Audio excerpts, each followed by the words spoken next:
Hello guys, it's Ritik Roy from Roy Education World. Today we have to study refraction of light. Topic image formation in concave lens using raw diagram. First we have to know what is concave lens. A lens which inwards curve inwards, like something like this structure is known as concave lens. Let us see image formation in concave lens using raw diagram. We put first object at infinity, or we put object between infinity and optical center. At infinity the image is going to form at focus, and when we put anywhere between infinity and optical center, the image is going to form between focus and optical center. Okay, let us see it with diagram. First we have to see at infinity. At infinity, first what is concave? Curve inward, something like this. This is a concave lens. Okay, we know that this is a optical center of the lens is known as optical center. A line passes from C1 to C2 is known as principal axis. This is 2F1 and this is F1, and here is also F2 and 2F2. Okay, when the ray of light come parallel to principal axis, after refraction it seems to be coming from principal focus.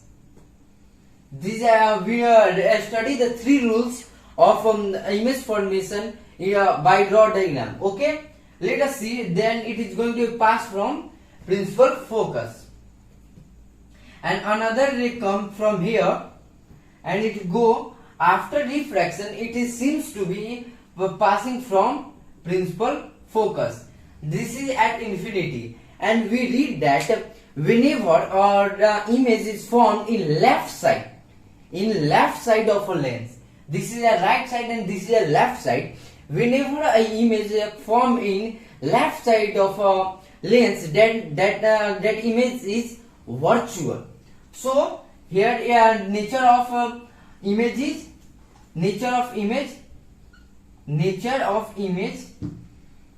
first virtual, and second erect. We know that whenever there is a virtual image form, then there is a erect, and whenever there is real, then with real there is inverted. Okay, here is erect.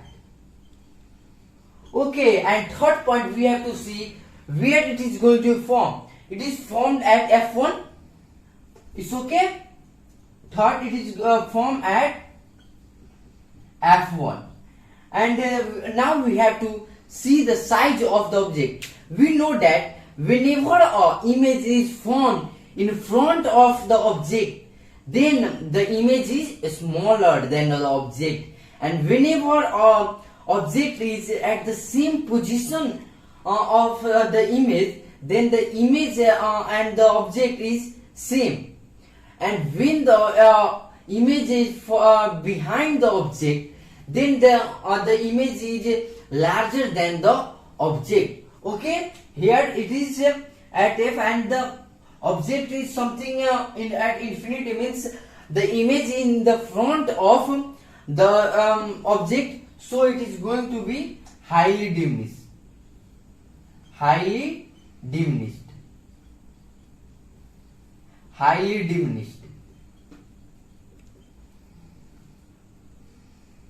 Okay, let us see the second case. We have to put the object between optical center and between infinity and the optical center. Let us see what's happened. Okay,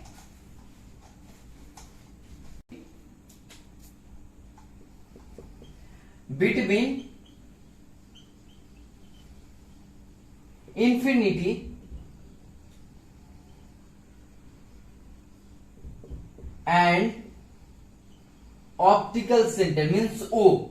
Okay, this is a concave lens, and here is a principal axis passing from 2f1 to 2f2, or we say c1 to c2, or second f1, and this is f2, and this is O. Now we have to place anywhere infinity and the optical center. Let us put here object at 2f2.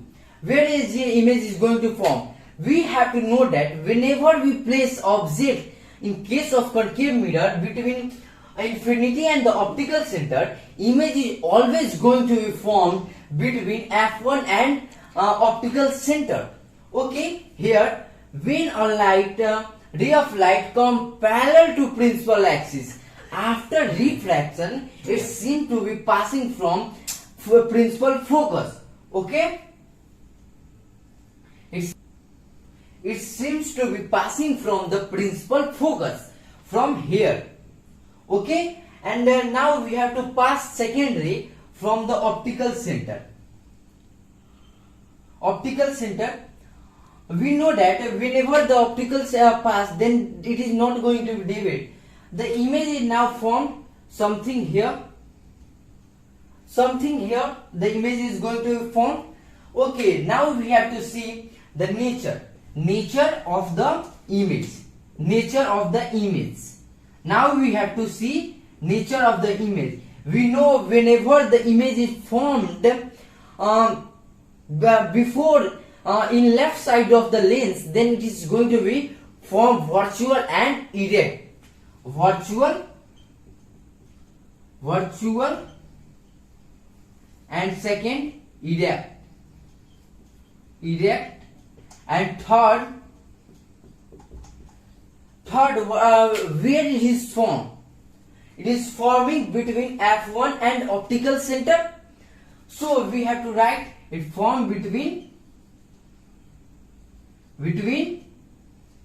f1 and O, and fourth one is size of the image. We know that whenever image is in front of the object, then it is going to be formed smaller. So it is in the front of the object, so it is smaller or diminished. We say smaller as well as diminished. Let us see second topic, sign of convention for spherical mirror. Let us see sign of convention for spherical mirror. Sign of a convention, sign convention for spherical mirror. Spherical lens. Okay, we know that in the case of mirror, sign of convention is something like this. This is the origin of quadrant geometry. Here is y, and here is y dash, and here is x, and here is x dash. We know that in geometry this is a origin.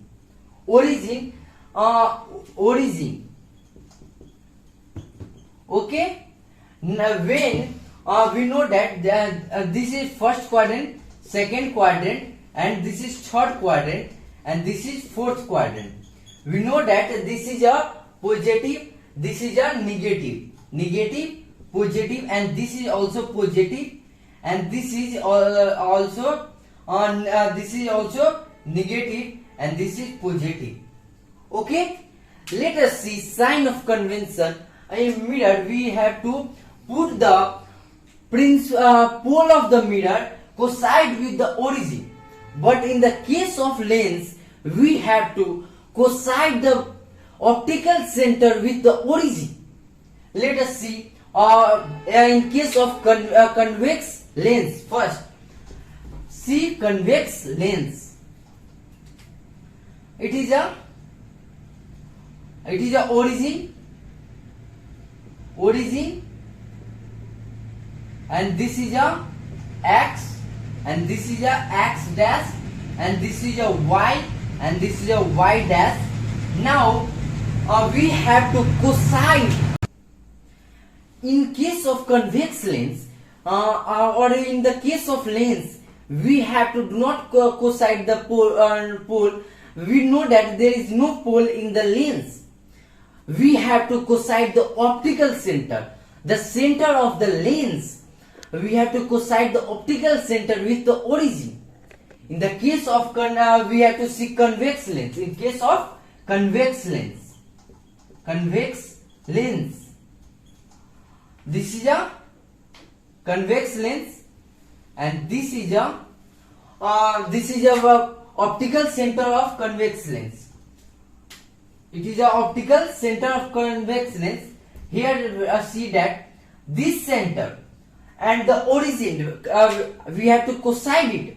Like this is a hand, and we have to cosine it with this. This means cosine means it is no going to be outside of the point. So we have to cosine. Now we know that the rule of mirror is same as in lens. This side is negative.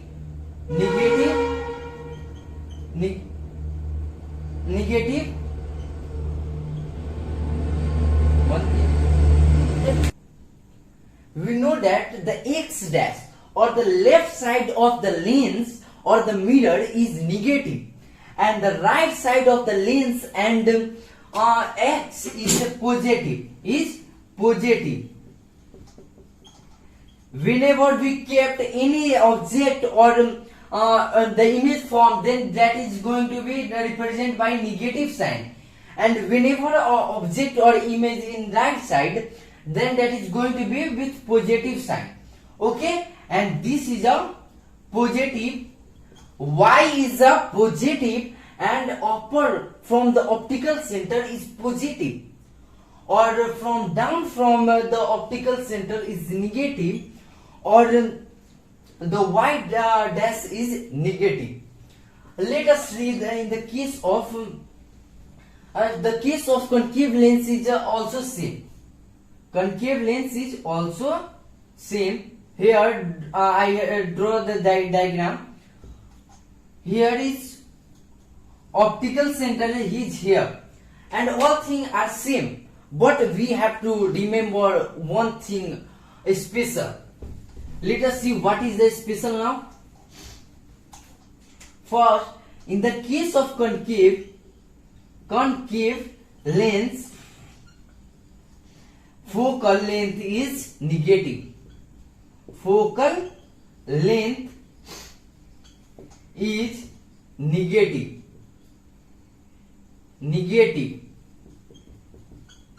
Okay, you have to always remember that in the case of concave lens, the focal length is always negative, and but in the case of convex lens, focal length is always positive. Focal length is positive. Okay, now we have to see what is focal length. The length between focus and the optical center is known as focal length. So we have to remember, in the left side is always negative, and right side of the lens is positive, and down from the optical center is negative, and up from the optical center is positive. And we have to remember one thing more, that in the case of concave lens, the focal length is negative, and in case of convex lens means bulging outwards, and concave means curve inward. So in case of convex lens, the focal length is positive. Thank you for watching my video.